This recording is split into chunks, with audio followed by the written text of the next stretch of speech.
एक साधारण परिवार से आने से लेकर इतिहास का सबसे बड़ा साम्राज्य बनाने तक चंगेज खान की कहानी मंगोल के परिदृश्यों की ही तरह सुनहरी है।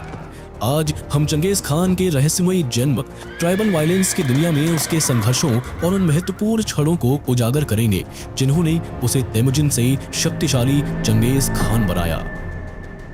इसलिए दोस्तों, जैसे जैसे हम आगे बढ़ रहे हैं, कमर कस लो, क्योंकि आज हम आपको एक ऐसे व्यक्ति की जीवन की यात्रा पर ले जा रहे हैं जिसे इतिहास ओशियानिक रूलर चंगेज खान के नाम से जानता है। समय में पीछे जाने पर हमें पता लगता है कि चंगेज खान का प्रारंभिक जीवन कठिनाइयों और अनिश्चितताओं से भरा था। ठीक इसी तरह चंगेज खान के जन्म का सटीक वर्ष भी किसी को मालूम नहीं है और इतिहास के पन्नों में उसका जन्म 1155 से 1167 के बीच बताया जाता है। कुछ इतिहासकारों की माने तो 1162 वह वर्ष था जब चंगेज खान का जन्म हुआ। उत्तरी मंगोलिया में ओनोन नदी के पास जन्मे चंगेज खान को तब तेमुजिन के नाम से जाना जाता था। तेमुजिन का अर्थ होता है लोहे का कारीगर। उन दिनों मंगोल में रहने वाले अलग अलग जनजातीय कबीले मंगोल के मैदानी इलाकों पर वर्चस्व के लिए लड़ रहे थे। एक ऐसा ही बोर्जगिन नाम का कबीला था जिसका नेतृत्व येशुगी और उसकी गर्भवती पत्नी होलन करती थी। 1162 में उनके बेटे तेमुजिन के जन्म के बाद कुछ ऐसी घटनाएं होती हैं जो इतिहास को हमेशा हमेशा के लिए बदलने वाली थी। तेमुजिन का इतिहास ओनोन नदी के पास मौजूद बुरखान खालदुन पर्वत से जुड़ा हुआ है। किसे पता था कि ये साधारण सा दिखने वाला बच्चा आगे चलकर विश्व विजेता चंगेज खान बनेगा। मंगोलियाई मैदानों में जीवन काफी कठिन था, जहां जनजातीय हिंसा चरम पर थी और जीवित रहना इच्छा, लालच और क्रूरता से जूझने की क्षमता पर निर्भर था। इस चुनौतीपूर्ण दुनिया के केंद्र में कबीले के नेता येशुगेई और तेमुजिन की मां होलन थी। एक बच्चे के रूप में तेमुजिन की शुरुआत काफी साधारण माहौल में हुई।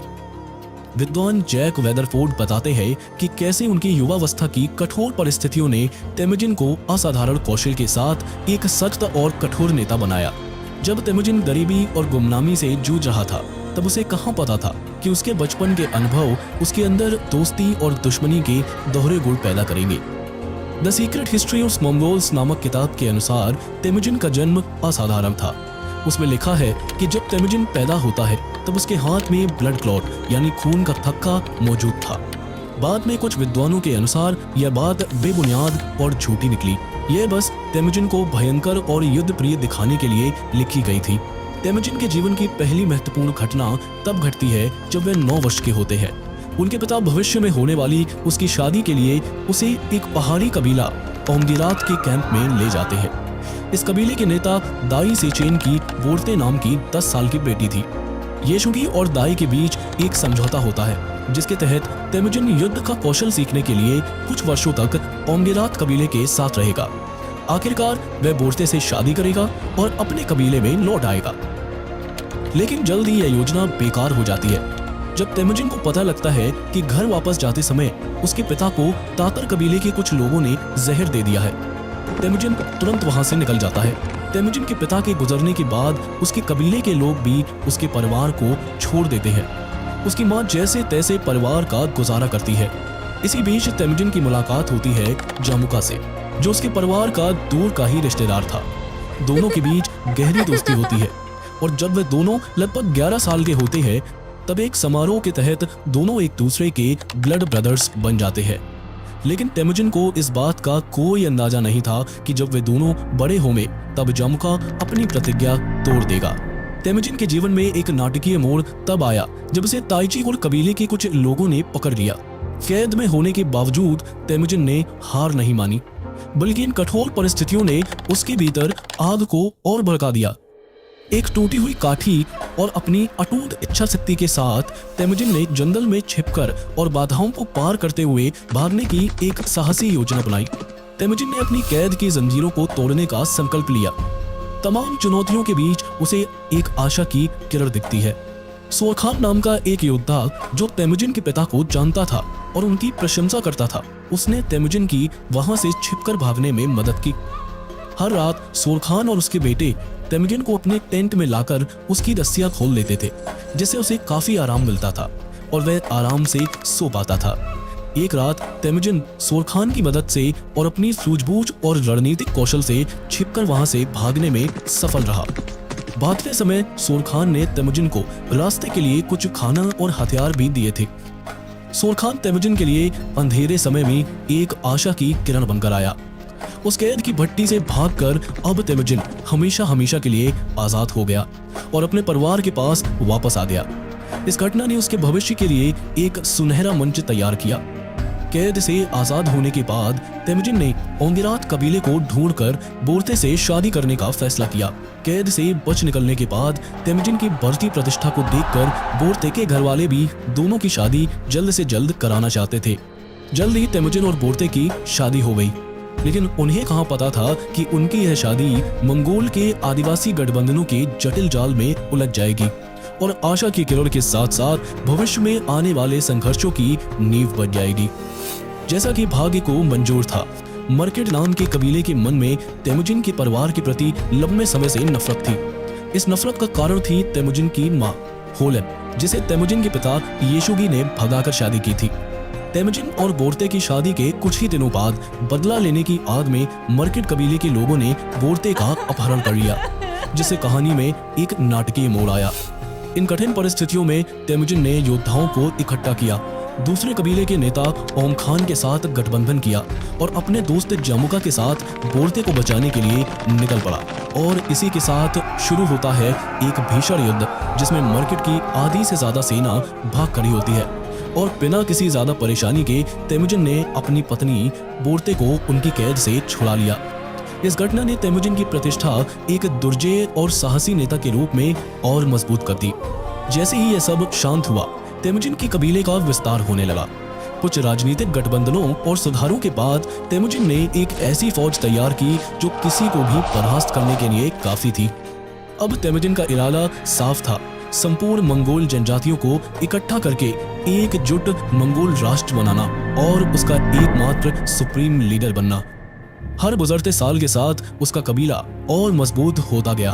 तेमुजिन ने कुछ ऐसे सामाजिक और सैन्य सुधार किए जिससे कई कबीलों के सरदार उससे प्रभावित हो गए और उसके कबीले में शामिल होने लगी, क्योंकि उन्हें तेमुजिन में एक ऐसा नेता दिखाई देता था जो उनकी महत्वाकांक्षाओं को भी पूरा कर सकता था। तेमुजिन ने दोबारा अपने कबीले का गठन किया और एक निजी अंगरक्षक दल बनाया जो तेमुजिन जैसे दूरदर्शी नेता के लिए काफी वफादार था। लेकिन जैसे ही तेमुजिन के मकसद ने गति पकड़ी, भीतर से एक चुनौती उभर कर सामने आई और इस बार चुनौती के केंद्र में बचपन में बना बंधन था, तेमुजिन और जामुका के बीच भाईचारा और दोस्ती का। हालांकि वक्त के साथ साथ दोनों के रास्ते अलग हो गए, जिससे एक ऐसे संघर्ष का मंच तैयार हुआ जो एक युग को बदलने वाला था। 1201 में चंगेज खान को एक बड़ी चुनौती का सामना करना पड़ा। चंगेज खान और जामुका दोनों एक दूसरे के खिलाफ युद्ध घोषित कर देते हैं। जामुका, जो अब ज्यादा कुलों को नियंत्रित कर रहा था, उसने चंगेज खान को इस युद्ध में हरा दिया, जिसने मंगोलियाई मैदानों को सन्न कर दिया। इसके बाद जामुका ने चंगेज खान के 70 फॉलोअर्स को जिंदा जलाकर चंगेज खान को शक्ति और क्रूरता का स्पष्ट संदेश भेजा। इसके बाद चंगेज खान ने अपने सहयोगी ओंग खान के साथ सेना जुटाई और जामुका पर आक्रमण किया, जिसमें जामुका को हराकर उसके बचे हुए सेनानियों को अपनी सेना में शामिल कर दिया, लेकिन जामुका बच निकला। इसी बीच तेमुजिन के वफादार और केराइत कबीले के सरदार ओम खान के बेटे सेंगम को यह चिंता सताने लगी कि कहीं ओम खान चंगेज खान को अपना उत्तराधिकारी न बना दे। सेंगम ने ओम खान को चंगेज खान के खिलाफ भड़काना शुरू कर दिया। 1203 में दोनों ने मिलकर चंगेज खान पर आक्रमण कर दिया, लेकिन जैसे तैसे चंगेज खान ने दोनों को हरा दिया। ओम खान मारा गया और सेंगम बचकर भाग निकला। चंगेज खान ने उनके कबीले केराइत को भंग कर दिया। इसके 1 साल बाद चंगेज खान और जामुका फिर से युद्ध में आमने सामने आते हैं, लेकिन इस बार जामुका पकड़ा जाता है। चंगेज खान ने उदारता दिखाते हुए जामुका से कहा कि अगर वह उसके प्रति वफादारी की शपथ लेता है और फिर उसको कभी नहीं तोड़ता है तो उसे जीने का एक और मौका दिया जाएगा। लेकिन जामुका ने इनकार करते हुए चंगेज खान से खुद को मारने की गुहार की, जिसके बाद जामुका को कंबल में लपेटकर एक ऊंची पहाड़ी पर मार दिया जाता है। यह मंगोलियाई कल्चर में वॉरियर का प्रतीक माना जाता था। चंगेज खान की रणनीतिक प्रतिभा एक बार फिर से रंग लाई।